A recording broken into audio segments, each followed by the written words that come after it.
ಈಗ ಶಾಂತಿಯ ತೋಟ ಅಂತ ನಾವು ಎಸ್.ಎಂ. ಕೃಷ್ಣವ್ರ ಕಾಲದಲ್ಲಿ ನಮ್ಮ ಕುವೆಂಪುರವರ ಗೀತೆಯನ್ನ ನಾವು ನಾಡಗೀತೆಯನ್ನ ಮಾಡಿಕೊಂಡು ನಾನಿಲ್ಲಿ ಗಮನಿಸ್ತಾ ಇದ್ದೆ. ನನ್ನ ಕಣ್ಣು ಕುರುಡು ಅಂತ ಕೆಲವರು ತಿಳ್ಕೊಂಡಿರ್ಬೋದು. ಜಗಳೂರವರು ನಿಂತ್ಕೊಂಡು ಪಾಪ ಅವ್ರ ಕೈಲಿ ಗೌರವನ ಸಲ್ಲಿಸಕ್ಕೆ ಆಗ್ಲಿಲ್ಲ. ಇಲ್ಲಿ ಯಾರು DC ಇದ್ದಾರೆ, ಯಾರು ಆಫೀಸರ್ಸ್ ಇದ್ದಾರೆ, ನೀವು ಗಮನಿಸಿ. ಸುಮಾರು 7-8 ಕಡೆ ಆ ನಾಡಗೀತೆ ನಡೀತಾ ಇರ್ಬೇಕಾದ್ರೆ ಇನ್ನ ಕೂತ್ಕೊಂಡೇ ಇದ್ರು.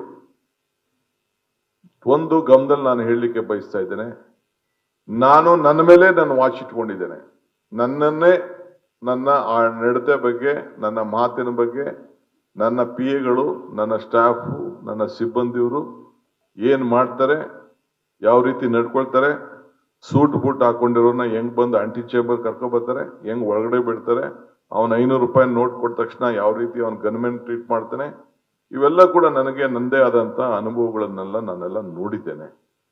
ಸೊ ಅದಕ್ಕೆ ನಾನು ಪ್ರತಿಯೊಂದು ತಾಲೂಕಿನಲ್ಲೂ ಕೂಡ ಆಡಳಿತದಲ್ಲಿ ಯಾವ ರೀತಿ ನಡೀತಾ ಇದೆ, ನಮ್ಮ ಶಾಸಕರು ಕೂಡ ಯಾವ ರೀತಿ ನಡ್ಕೊಳ್ತಾ ಇದ್ದಾರೆ ಅನ್ನೋದನ್ನ ನಾನು ನಮ್ಮ ಶಾಸಕರಿಗೂ ಕೂಡ ಹೇಳಿದ್ದೇನೆ, ನನ್ನ ಸಹೋದ್ಯೋಗಿಗೂ ಕೂಡ ಹೇಳಿದ್ದೇನೆ.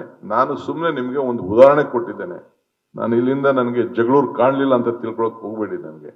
ನನಗೆ ಇಲ್ಲಿ within minute I get an information what is going on around me.